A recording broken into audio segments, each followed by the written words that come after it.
Ladies and gentlemen,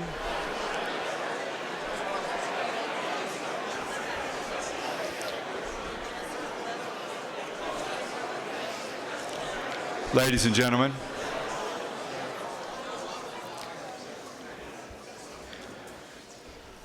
good evening. My name is Hugh Haskins. I'm Vice President of College Advancement for Hampden-Sydney, and I'm grateful so many of you all are here tonight to celebrate our 250th anniversary celebration. Good evening, distinguished guests, alumni, faculty, students, and friends. It is a profound honor to gather in celebration of the 250th anniversary of Hampden-Sydney College, an institution founded in 1775 with a noble and enduring mission to form good men and good citizens in an atmosphere of sound learning. For 2.5 centuries, Hampden-Sydney has stood as a steadfast guardian of scholarship, virtue, and leadership. Its legacy is woven into the very fabric of our nation's history, and its influence continues to shape the generations who pass through its halls. As we commemorate this milestone, we honor the vision of our founders, the dedication of those who have served, and the promise of those who will lead in the centuries to come. Thank you all for being here this evening. It is now my distinct pleasure to welcome Dr. Caroline Emmons, Elliott Professor of History at Hampden-Sydney College. She's going to share some of the wonderful things that we are doing this year in honor of our 250th anniversary. She will be followed by our 25th president, Dr. Larry Stempert, who will share some remarks, and then we will continue to fellowship through the evening. Dr. Emmons.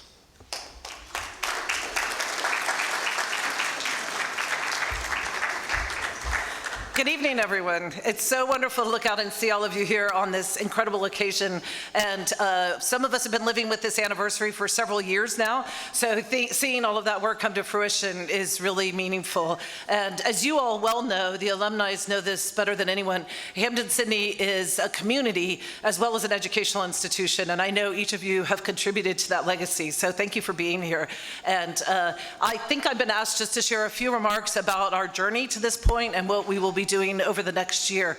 I think we started commemorating the anniversary 2 years ago. We have had speakers come to campus from the Jamestown-Yorktown Foundation, from the National Constitution Center, from educational institutions, from a number of universities, and had lots of lectures, which is students' favorite thing because we are very good at scheduling a lot of lectures. But we have also tried to engage a lot of other kinds of programming that students can enjoy. And some of that work I hope you already know about, but if you don't know about it, I urge everyone to go to our anniversary website, which is 250.hsc.edu. And if you have not visited that site, please take a look, because we've tried to capture so much of the energy as well as the activity from classes to special events on that site. A couple of the highlights for me, and there's too much to share because I was told I only have 5 minutes, and I need to share some thank yous. A couple of the highlights for me, I think, have been the archaeology that we did on campus last spring. I have long wanted to do archaeology on campus. We have a lot of things we could dig up, and so this was a really great chance to start digging. And I should clarify, I don't personally dig. I wanted to watch the students dig, to be fair, and they did, and I think they really enjoyed it. Some of them are here, so they could tell you about that experience. And so we did reveal part of the foundation of the original campus building, which is located right across from the football stadium. And so if you're on campus, you can see now a sign and a little fenced-in area. We had to cover it back up because it rained so much in May that the bricks were getting damaged by the rain, and then it stopped raining, as you all know. We're working now, another class is working on how to interpret that site that we call the Old College site, which extends from the front of Hampden House to the front of Crawley Forum, and have permanent signage there and extract other kinds of information from that location. And I'm thrilled that the students are doing so much of that work, because I think whatever we do at Hampden-Sydney, it should be about the students and about their learning experience. So some of you may have heard, I think this has been on some of our social media, the marquee find from that dig was the original academic building lock, the front door lock from the academic building. We think there was one big door, and so to find that lock was pretty exciting. I think the students can confirm that was a, yes, exciting moment. And that is now with a conservator in Lynchburg. It's very rusted, but they've x-rayed it, and they think the internal workings are in good shape. So we are excited about being able to display that. Something else that was very exciting over the last year was a reenactment of the student militia march to Williamsburg in 1777, when Governor Patrick Henry, also happened to be on the Board of Trustees for Hampden-Sydney, asked the militia to come and defend Williamsburg against a possible British attack that never transpired, but the students and others in Virginia responded to that. And so a group of students reenacted part of that march. And now, unlike the militia in 1777, they tried to cover it in 3 days, and they did have the benefit of a van to assist with portions of that. But they walked a lot. They walked a lot, and I rode out on my bicycle to meet them on the Saturday night when they were over in Charles City County off of Route 5, and they were tired and their feet hurt, and I was, I think, unexpectedly moved. And I think they were moved by thinking about what the service to the nation, the new nation, meant during that time period, because they really were, their feet hurt a lot. So I think that has been another special opportunity that we've had. And then tonight we're here, of course, because of the exhibit upstairs. And if you haven't had a chance to look at that, I hope that you will. There is an artifact in the exhibit from the dig last spring. The brick, we have a lot of bricks on campus, but we wanted a brick that would have a thumbprint or a fingerprint in it to show the work of the individuals who actually built the campus. And so if you go up to see the exhibit, I hope that you will do that. And I hope that you'll look at that artifact, which was uncovered by a student and is now, we have a chance to interpret that in this beautiful museum. So I do want to offer a few thank yous. I might be running over time, which is a professional tendency, I guess we would call that. I want to thank for the exhibit upstairs. This was the work of many people over a long period of time. The team at VMHC was wonderful to work with. It was an honor to partner with this institution. Some of you may know this institution has ties to Hampden-Sydney dating to the 1830s, so a very long history between VMHC and Hampden-Sydney College. And then also on campus, I'm deeply grateful to the help of our archivist, Donnell Ion, who's in the back. She should wave. I hope she will wave. We tested her patience at every turn. She is the second archivist in the 250-year history of the college, so she has had a lot of work to do.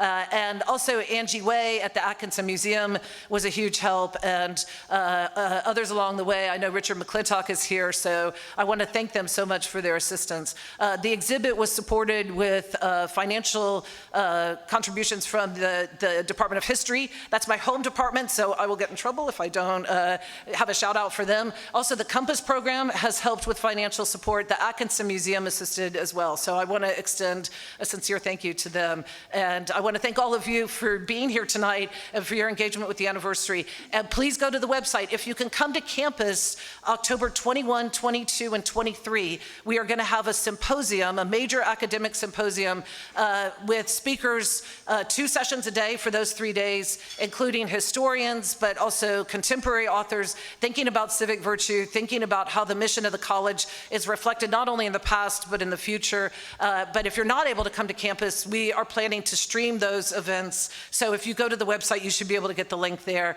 So please come and visit us. And last but not least, and I don't know where Dr. Stimpert is, I need to get off this stage so he can speak. In April of 2026, we will have a big finale party, and something that I think I brought up at our very first meeting was how amazing it would be to have fireworks. And fireworks are still on the table.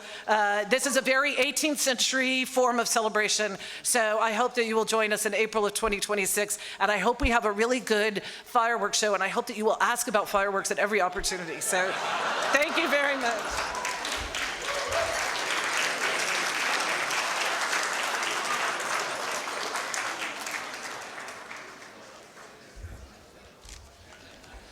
I think I may have been given just a few more minutes than 5. And as a former faculty member myself, you need to understand we are programmed to speak in 50 or 75-minute increments. So being told that we need to do it in a really compressed time frame is really hard. Obviously, you could not miss Caroline's enthusiasm for this effort, and we could not have had a better chair. She's joined in this effort by co-chairs Tommy Shomo, class of 1969, and Gene Hickok, who's here with us tonight. But they've been wonderful leaders of this effort. I want to thank all the organizers. I say this all the time, but tonight is especially true. I show up at so many events that I had absolutely nothing to do with making possible. But there's a lot of people who put a lot of hard work into making this event possible. So I want to thank them publicly for their contributions, and then thank you to you for showing up. This event has attracted a great group of people. We're seeing a lot of folks that we see a lot of times. A lot of people we saw just this past Saturday for the football game. But a lot of people we haven't seen in a long time, or only rarely. So again, thank you for coming out to support the college at this very special event. One thing that Caroline mentioned, that again, she has been the prime mover at getting so many things off the ground and getting people to get on board and get things done. One thing she hasn't, I won't reiterate all of the great things that she mentioned, but one thing she didn't mention that she's been a prime mover for is a series of pamphlets. And again, this comes off of a way that we would have communicated in the 1700s with each other through putting pamphlets together. And what we've tried to do is we don't think that everybody is going to be up to reading the John Brinkley book On This Hill. I have read it. I now use it pretty regularly as a reference item, and it also makes a great doorstop. But what we have done is assembled a series of pamphlets, 5 pamphlets, that tell the story of the college through different perspectives. And Caroline, again, has been so enthusiastic. She's the author of one of those pamphlets, but she's been great at getting her other faculty colleagues. Tommy also has authored one of those pamphlets, but you'll be able to purchase those pamphlets, I think, in a box set. That's our idea, is put them all together. The ones that have already been produced are really attractive, and I think as a box set, it's going to be a wonderful thing for you to be able to have and be able to read about the college. The other thing that I hope everybody in this room has been invited to our Founders Day convocation on November 10th. We typically have some kind of event on campus. We have a lecture, we have a talk, we have something significant, but this year we decided to go all out. And we'll have a full-fledged academic convocation that evening. We have invited presidents or either to come themselves or send delegates from all of the private and public institutions in Virginia. We've invited the presidents or delegates from what are called colonial colleges, those institutions that were founded before the Revolution. And we also are inviting the presidents or delegates from the institutions that we had a role in helping to found. For example, our second president, John Blair Smith, finished his long tenure at Hampden-Sydney and then went and founded Union College in New York. So founding colleges was sort of the high-tech startup industry of the 1700s and 1800s. But we'd love to have you. We'll also be live streaming the event for those who don't want to make the journey to campus, but we would love to have you come and be a participant in that event. And then, of course, come in April for the fireworks. I think I've probably already used up my time, and I haven't even gotten to what I want to say tonight. So let me get on with it. So it's very fitting that the Hampden-Sydney 250 exhibit is adjacent to the Virginia 250 exhibit, because the founding of our country, as you know, is closely intertwined with the founding of our great college. And I want to say just a little bit about that relationship between the founding of our country and the founding of the college. So when our founders saw the revolution approaching, and that they saw that there might be a new independent country on this continent, they started doing their homework. And they read widely. And they asked, what is it going to take to have a successful republic in this continent? And I think it's important to understand, it's obvious, but I don't think we think about it very often in this country. But if we're going to be led by a king or a monarch or an autocrat, all you have to do is be a good follower. Don't get out of line. Don't question. Just follow. But the founders were interested in what it would take to form a republic here, a successful republic. And as they did their homework, as they read extensively, they realized this experiment in Republican government hadn't worked very well in the past. But what they did find from their reading was that when it had worked, the essential ingredient was civic virtue. And I think the best definition I can give of that is civic virtue is the willingness to put public interest ahead of personal interest. So it's no surprise that we saw John Adams writing to one of his friends on the eve of the Revolution, asking, is there sufficient virtue to form a republic here? Right? So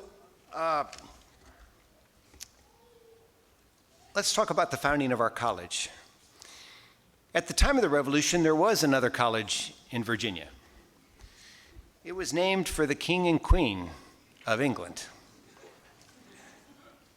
What our founders were interested in was a Republican alternative to the Royalist College in Williamsburg. And the other thing that I think is remarkable about our college is from the very first advertisement that went out to announce the college, sent out in September of 1775, you find the words of our mission to form good men and good citizens. And I tell our students all the time now when I have an opportunity to speak with them that the most important word in that mission is the word good, because it reflects the view of our founders that civic virtue, this important good of civic virtue, could be taught and it could be learned. That was the purpose for establishing our college, and especially for establishing our college as distinct from the Royalist College in Williamsburg. So today, we are the inheritors of an incredible legacy, a 250-year legacy. And we have fulfilled this mission of forming good men and good citizens now for 250 years by forming these good men and good citizens who go on to be leaders in every field of human endeavor. And today, at a time in which much of higher education seems to have lost any kind of special purpose, and when many college educations appear to be nothing more than a commodity, we hold on to this mission of forming good men and good citizens. I had only a year as president to overlap with Sam Wilson before he died the summer after I started. And Sam would call me about once a month. One time I had a chance to go out and visit him in person at his farm. But the conversations, and I can't possibly do it justice, but the conversations would always start out with something like, "Now, Larry, you're all sitting in the big red chair now, and you need to make all the decisions." And then he would tell me for the next 45 minutes or so what he thought I ought to do. But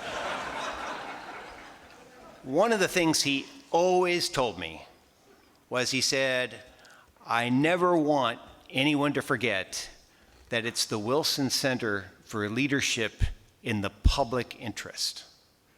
He was firmly committed to that idea that it had to be the Center for Leadership in the Public Interest.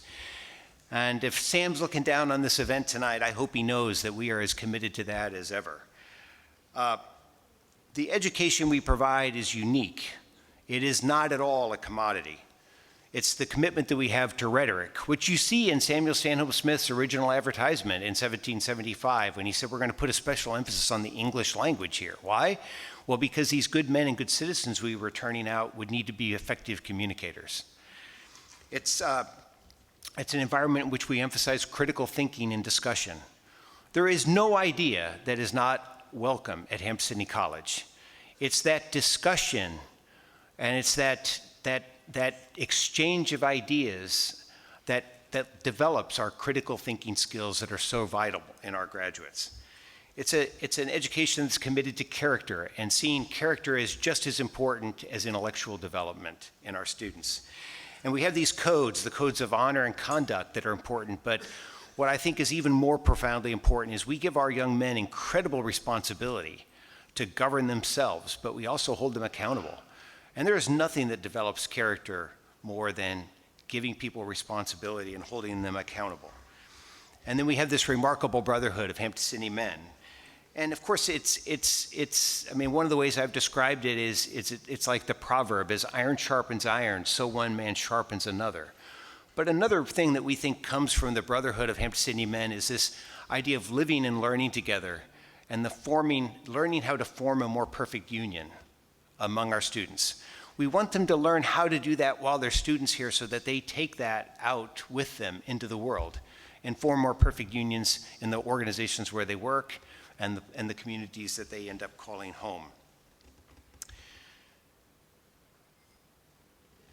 When I spoke at the Richmond Alumni Club a few weeks ago, I concluded my remarks by saying that Chris Peace, one of our great graduates who served in the House of Delegates, he was our speaker at the opening convocation.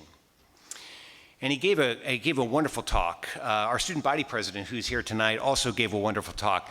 Their comments, I mean, that you would have thought that they had carefully coordinated their comments, but I think it's because they didn't, but I think they were so coordinated because we know what our institution is all about. We know what our values are. We all talk about the same thing at Hampden-Sydney College. But Chris concluded his remarks by saying that he considered Hampden-Sydney what the world should be, but isn't. Think about that. What the world should be, but isn't. And then I also shared at the Richmond Alumni Club that we have a former trustee who, not long after I started Hampden-Sydney, he said, you know, Hampden-Sydney is a national treasure.